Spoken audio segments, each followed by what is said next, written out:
Ever walk into a supermarket, see 1,000 things on the shelves, and suddenly your English is gone? You know the words at home, but in the store, your mind is just blank. You end up just pointing at what you want, feeling totally invisible. Oh, that feeling is the worst. It's like your brain just freezes. We know this feels overwhelming. I had a student, Javier, who told me he lived in London for 6 months and only ever used the self-checkout. 6 months!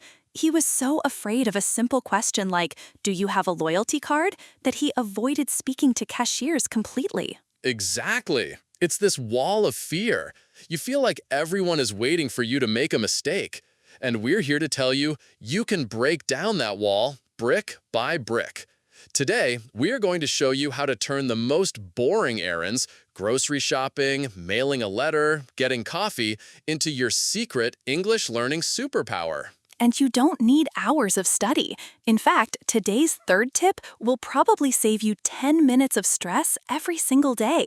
This isn't about being perfect. It's about making progress. Let's do this. By the end of this video, you'll be looking for excuses to go run errands. Game changer.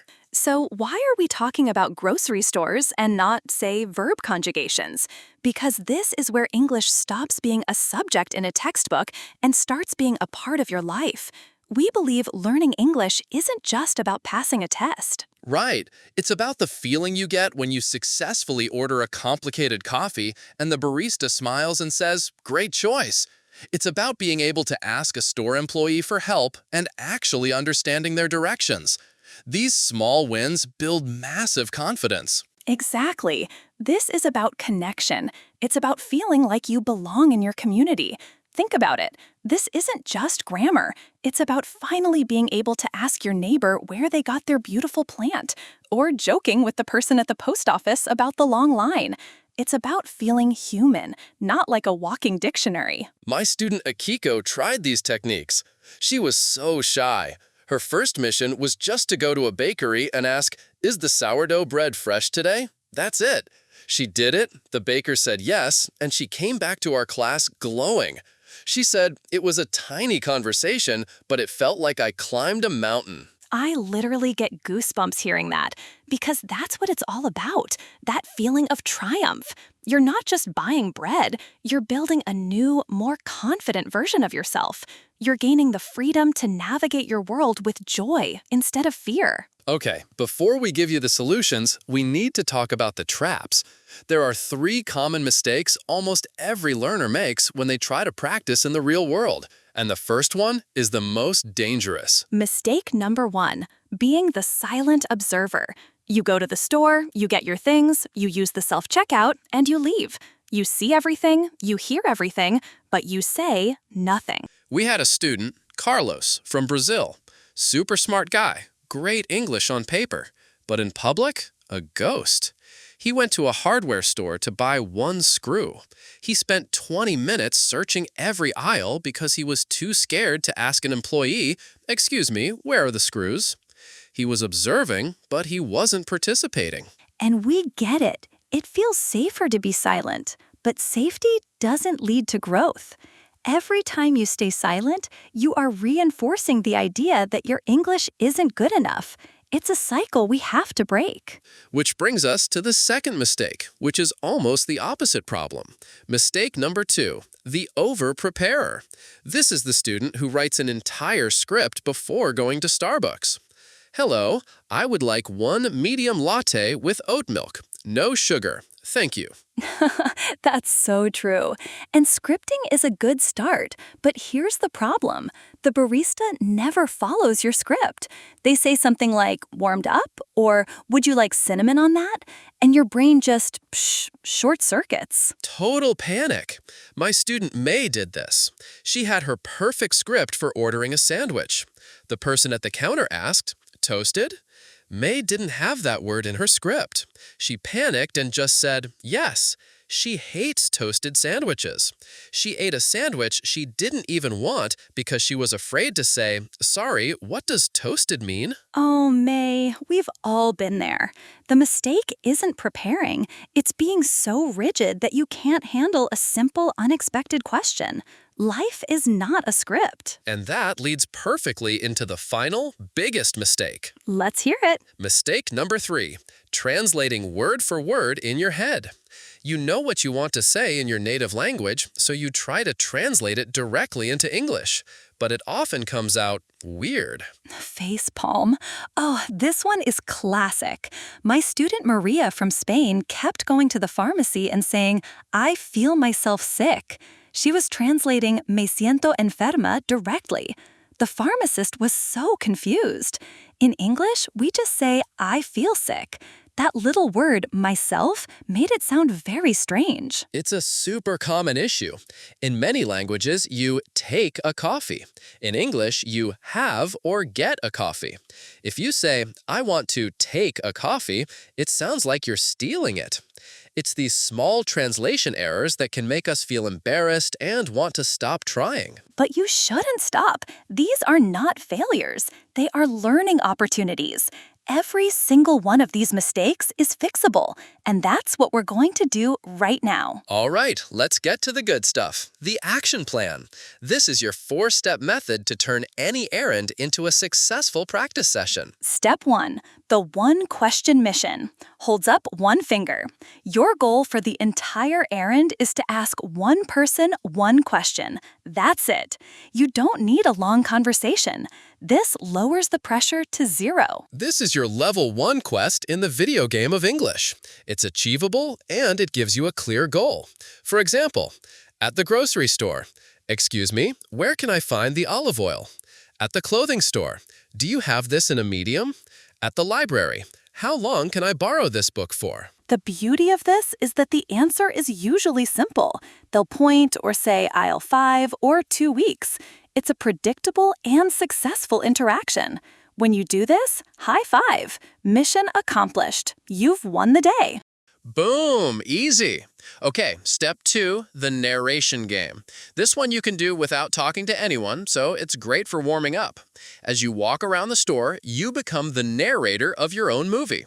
I am walking down the cereal aisle. I see many colorful boxes. I am looking for the one with less sugar. Ah, here it is. I am putting the box into my cart. You can say it quietly to yourself or just think it in your head. This is so powerful. Why? Because you are practicing active vocabulary related to your direct environment. You're not memorizing random words, you're using the English you need in that exact moment.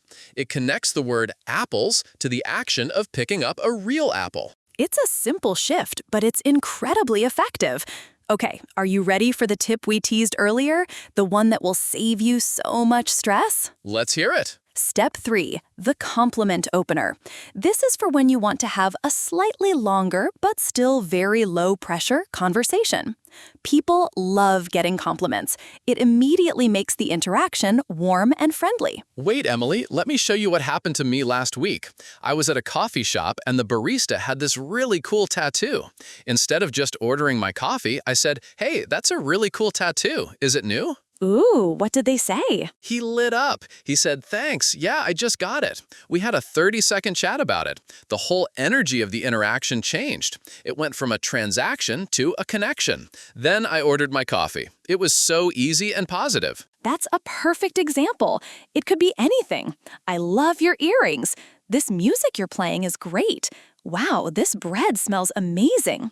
It's a gentle way to start a real human conversation. This saves you time because you build confidence from positive experiences, which motivates you to practice more. No more wasting time feeling anxious. Love that. Okay, final step. Step 4 is your grammar superhero, and it's called the pre-game and post-game. Just like an athlete, you need to warm up and cool down. The pre-game is before you leave the house. Take 2 minutes, just 2. Think, okay, I'm going to the post office. What are 3 to 5 words I might need? Package, stamp, shipping, sign here, receipt. You look them up, you're now prepared, but not scripted. The post-game is when you get home. Take another 2 minutes. What happened? Did the person say a word you didn't know? Maybe the post office clerk asked, "Is it fragile?" and you didn't understand. Now you can go home and look up fragile. You just learned a crucial new word directly from a real-life experience. And most importantly, celebrate the win. You went out, you spoke English, and you survived. That is a huge victory. Give yourself credit. This positive reinforcement loop is the key to building lasting confidence. All right, let's put this into practice with a very common scenario, the coffee shop. This is a place full of opportunities, but also full of potential panic moments. For sure. The menu can be confusing, the barista might speak quickly, and they always ask follow-up questions. So we're going to do a little role play. Ethan is going to be our brave English learner. I'll be the friendly but fast-talking barista, and then I'll switch into coach mode. Okay, I'm ready. I practiced my line. Here I go. Hi there. What can I get for you today? Hello, I would like 1 cappuccino, please. You got it. What size would you like? We have small, medium, or large. Medium. Perfect. And what kind of milk? We've got whole, skim, oat, or almond. And scene. Okay, you see that? That's the moment. The script was 1 cappuccino, but then came the questions about size and milk. Ethan, as the learner, you're starting to panic. What's going through your head? Milk? What milk? I just want coffee. I don't know the words. She's talking so fast. The people behind me are getting angry. Slang scares me, and even simple words like skim feel like slang when I'm stressed. Exactly. That inner voice is so loud. So let's tackle that fear together. You don't need to know every type of milk. You just need a few survival phrases to handle these moments. Let's rewind. What kind of milk? We've got whole, skim, oat, or almond. Oh, sorry. What are the options again? Yes, beautiful. What are the options again is a perfect, polite phrase. Let's try another one. What kind of milk? We've got whole, skim, oat, or almond. What is the normal one? Another fantastic choice. What's the normal, regular one? The barista will probably say whole milk. You just learned something and got your coffee. Let's do one more. This one is the bravest. What kind of milk? We've got whole, skim, oat, or almond. Sorry, I'm learning English. Could you say that a bit slower, please? I literally cried when a student told me they did this for the first time. I was so proud. 99% of people will be incredibly kind and helpful if you say this. They will slow down, they will smile, and they will help you.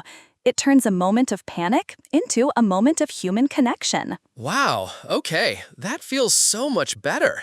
It's not about knowing everything, it's about having a tool to ask for help when you're stuck. That's the secret. Your goal isn't to be a perfect English speaker. Your goal is to be a successful communicator.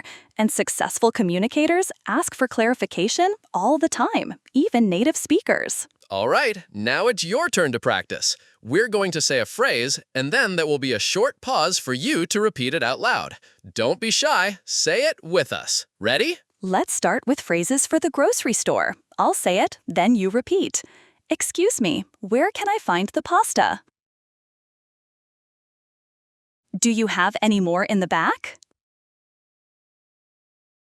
How much is this? Great job!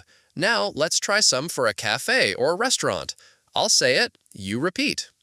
Could I have a table for 2, please? What do you recommend?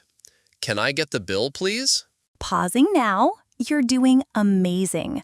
Just saying these phrases out loud is building muscle memory.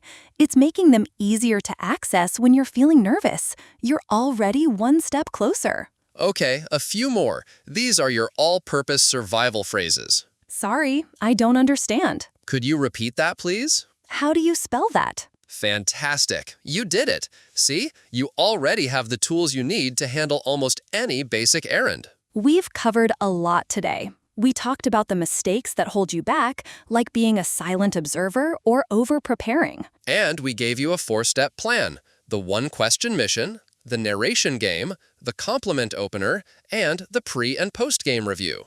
These aren't just tips, they are a new way of thinking about your daily life. Your life is not on pause while you learn English. Your life is your English classroom. the post office, the park, the pharmacy. These are your practice fields. Remember Akiko, who felt like she climbed a mountain just by asking about bread? Or Javier, who finally broke free from the self-checkout? That can be you. Your next errand can be your next victory. Today, you didn't just learn a few English phrases, you gained a strategy. You gained permission to be imperfect, and most importantly, you gained freedom. The freedom to participate, to ask, to connect, and to feel at home in the world. We want to hear about your victories, big or small. In the comments below, tell us one errand you are going to use for practice this week. Are you going to the bank? The farmer's market? Let us know your one-question mission. We read every single comment, and we'll be there to cheer you on. You're not just learning, you're joining the DialogueBoost family, and we are so proud to have you. Keep practicing, stay brave, and we'll see you in the next video. You've got this.